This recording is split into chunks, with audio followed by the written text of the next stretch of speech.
आज लंका में बहुत अतिथि बिना अनुमति के प्रवेश कर रहे हैं। एक तो मकरों का भोजन बन गया, किंतु तुम तो दांतों में ही अटक जाओगे। माता, दंड तो दुष्टों को दिया जाता है, उत्सुकों को नहीं। इस स्वर्ण लंका के बारे में इतना सुना है कि मुझसे रहा नहीं गया, तो बस मैं देखने चला आया। माता, मैं भीतर जाऊं, बस भ्रमण करके लौट आऊंगा। मृत्यु की इच्छा रखने वाले ही रावण की इस लंका में बिना अनुमति के पग धरते हैं। यदि मैं तुम्हारे मंतव्य से संतुष्ट नहीं हुई तो मैं तुम्हें भीतर प्रवेश नहीं करने दूंगी। अपना परिचय दो। माता, कहा आपको तो आप अपना पुत्र ही समझ लीजिए। अब आप पुत्र से क्या परिचय मांग रही हैं माता? बस जाने दीजिए। जाना है तो जाओ, किंतु भीतर नहीं, सीधा यमलोक।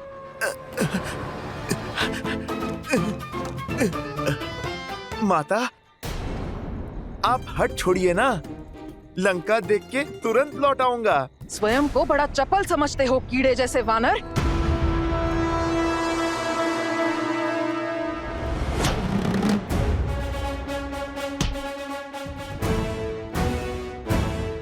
माता, मैं कोई कीट थोड़े ही हूँ जो आप हाथ से मार रही हैं। मैं तो एक भोला सा वानर हूँ। भोले नहीं, उदंड हो।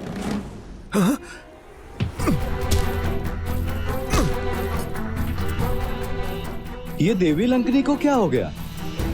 जैसे कोई भूत चढ़ा हो इन पर, थिरक रही हैं। लगता है अकेली रह रहकर मती खो बैठी हैं। ये क्रीड़ा छोड़ो और लड़ो मुझसे। क्या माता, आप एक नन्ही सी बात नहीं समझ रही? पुत्र भी भला कभी अपनी माता से लड़ता है? तो फिर इस माता को, इस नटखट पुत्र को अनुशासन सिखाना ही होगा। फिर तो नन्हे बालक का भी अधिकार है कि खेल खेल में माता को चपाट लगाए। अच्छा, इतना साहस? लो, कर लो अपनी अंतिम इच्छा पूरी। जय श्री राम।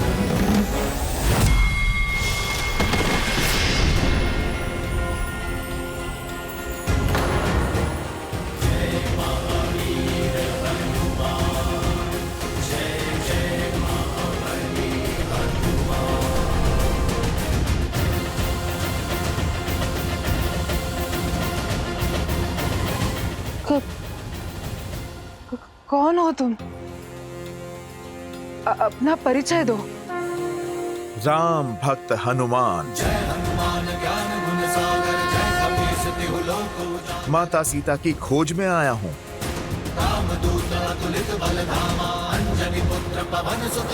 अर्थात मेरा लंका छोड़ने का समय आ गया।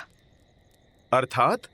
ब्रह्मदेव ने कहा था, जब एक वानर के प्रहार से मैं रक्त थूकूंगी तब मुझे मोक्ष प्राप्त होगा और राक्षस कुल के अंत का आरंभ होगा। जिस दिन लंकेश ने सीता का हरण किया, उसी दिन लंका पर से महादेव की कृपा का अंत हो गया था। और आज लंका पर से लंकिनी का कवच भी हट गया।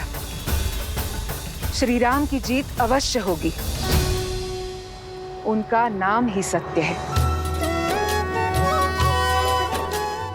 राम नाम सत्य है। तात स्वर्ग अपवर्ग सुख धरिए तुलाइक अंग, तूल न ताहि सकल मिली, जो सुख लव सतसंग।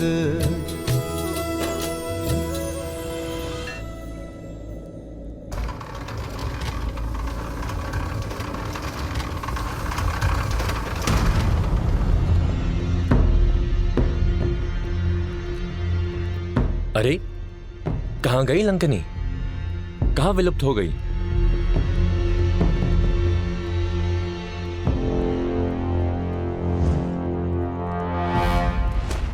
अति लघु रूप धरे हनुमाना, बैठा नगर सुमिरी भगवाना।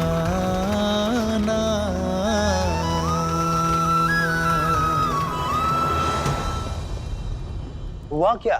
लगा देवी लंकनी अपना संतुलन खो बैठी है, फिर अचानक लुप्त भी हो गई। मायावी हैं, हम तुच्छ सैनिक क्या समझेंगे? चली गई होंगी कहीं।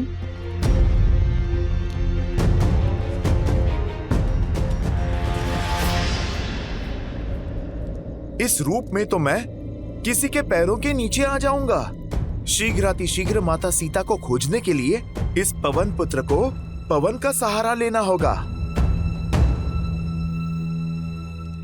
जय श्री राम।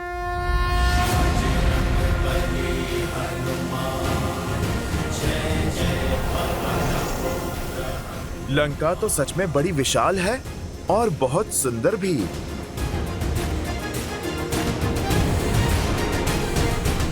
संपाति ने कहा था माता सीता तपस्वी वेश में किसी वाटिका में वृक्ष के नीचे बैठी हैं।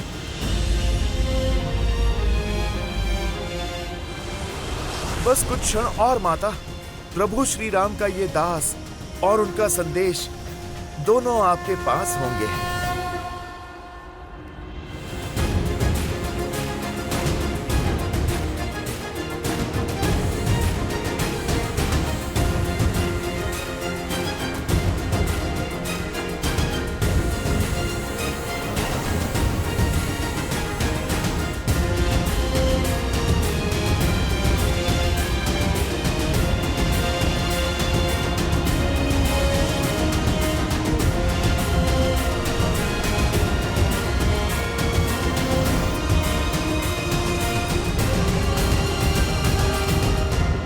कितनी वाटिकाएं देखी, सब खो जाया।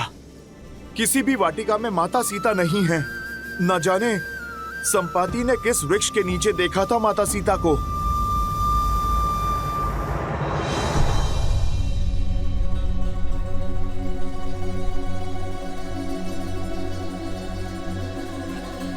प्रणिपात।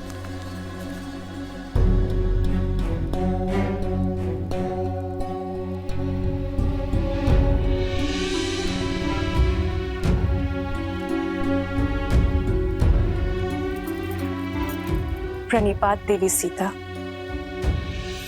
मैं लंकेश की पत्नी मंदोदरी हूँ। इतने दिन के पश्चात आज यहाँ आने का साहस कर रही हूँ। आपसे मिलने की इच्छा थी, इसलिए यहाँ चली आई।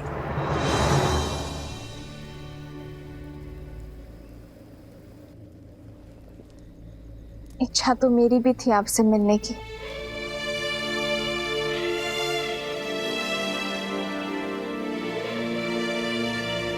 संपाति द्वारा देखे गए माता सीता को पूरा दिन और पूरी रात्रि बीत गई। इन पिछले 8 पहरों में न जाने क्या क्या हुआ।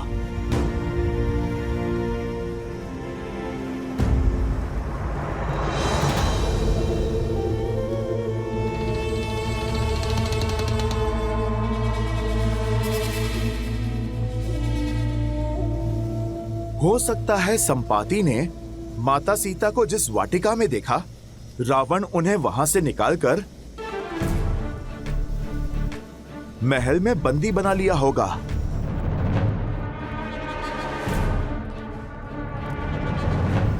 मुझे वहां भी देखना चाहिए।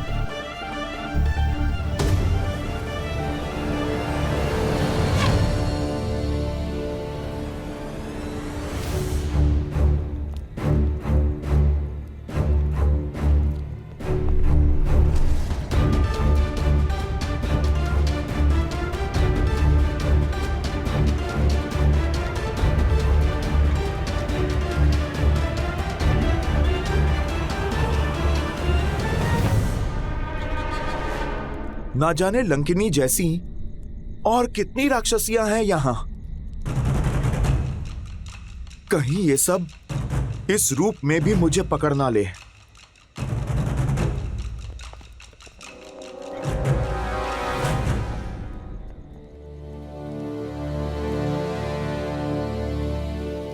अब लंकेश का महल कहां खोजूं?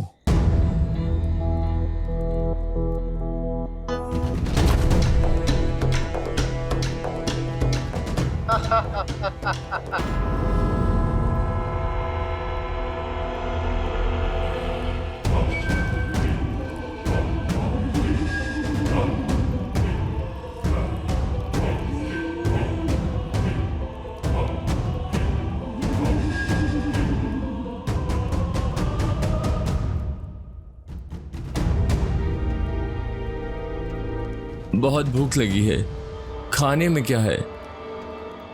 मौन रहो मूर्ख, महाराज के आराधना का समय है।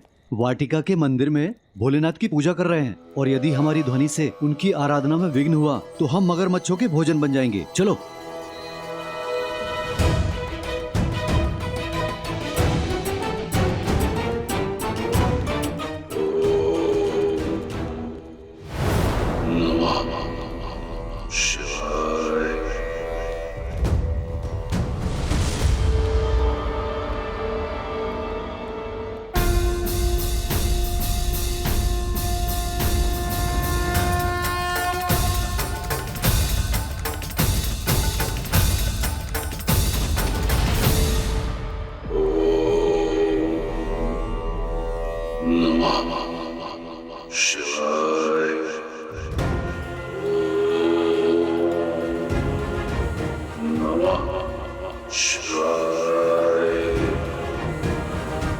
तो ये है लंकापति रावण।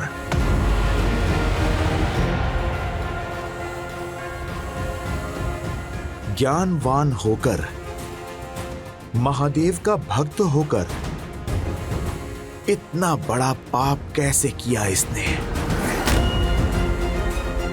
मन तो करता है अभी इसी समय इसे प्रभु श्री राम से माता सीता को भिन्न करने का दंड दे दूं। नहीं, पहले मुझे माता सीता को खोजना होगा।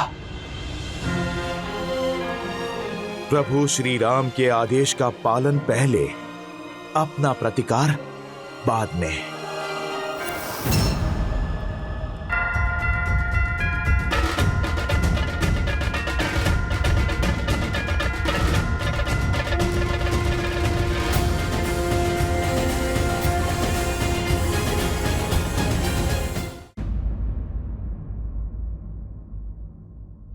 स्त्री हूं, स्त्री की दशा, सहनशीलता और शक्ति को भली भांति ही जानते हो,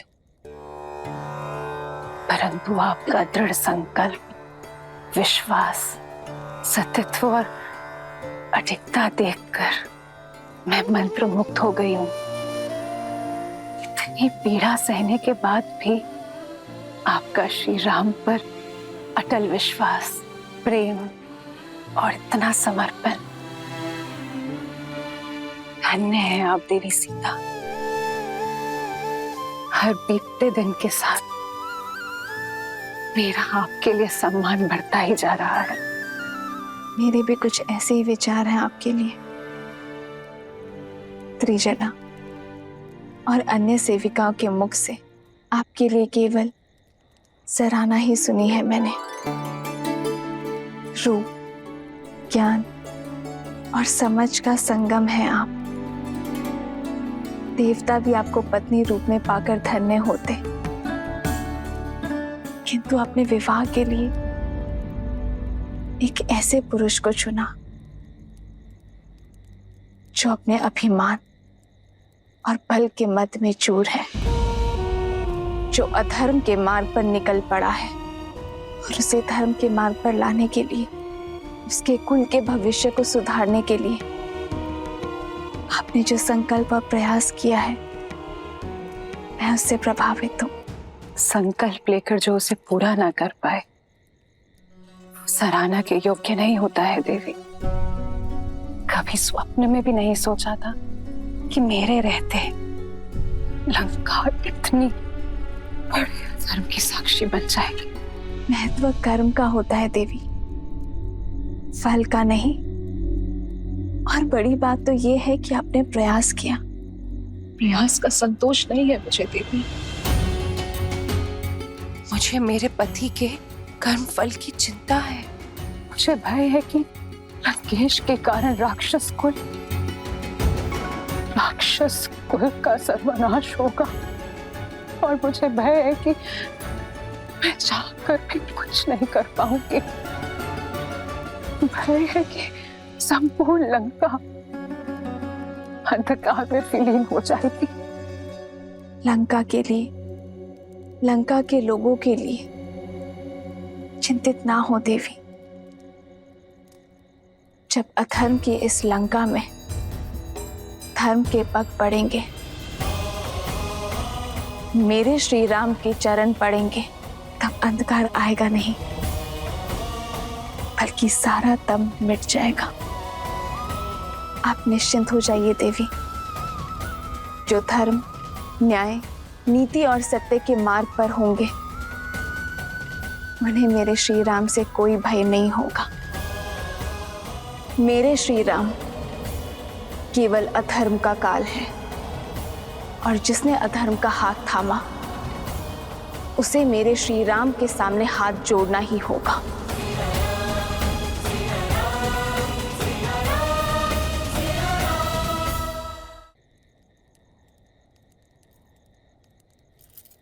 अब आज्ञा दीजिए देवी सीता।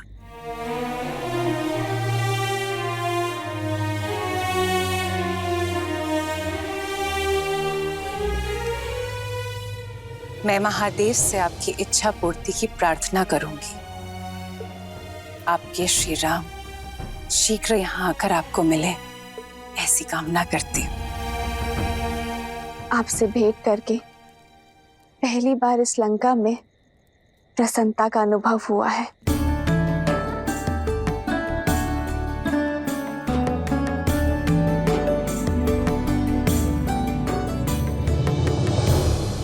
त्रिजटा,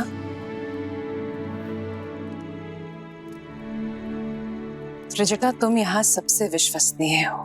क्या मैं तुमसे एक आग्रह कर सकती हूँ? आदेश करें महारानी। जितना हो सके देवी सीता की पीड़ा हरने का प्रयास करो।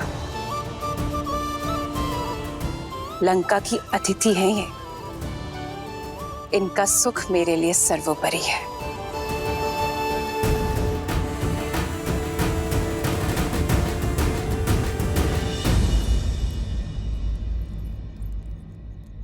जो आज तक छिपकर करते हुए आई हो, अब उसे खुलकर करना। अक्षय कुमार की चिंता मत करना, तुम उसे मैं संभाल लूंगी।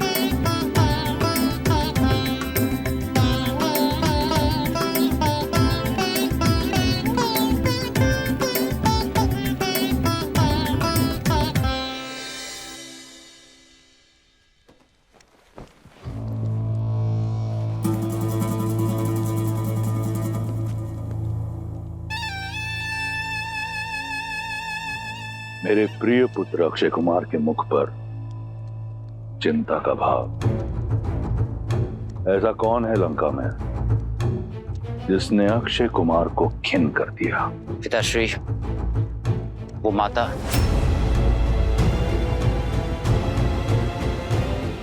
मंदोदरी। जी पिताश्री, वो अशोक वाटिका में सीता से मिलने गई थी।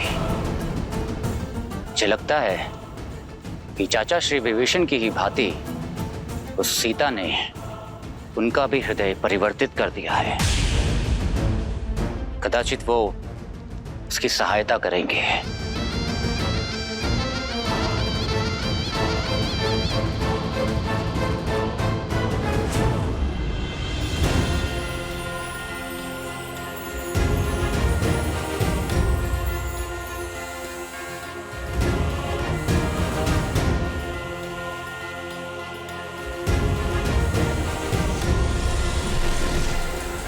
माता सीता तो रावण के स्वर्ण महल में भी नहीं है। मुझे उन्हें लंका में कहीं और ढूंढना होगा। किंतु कहां?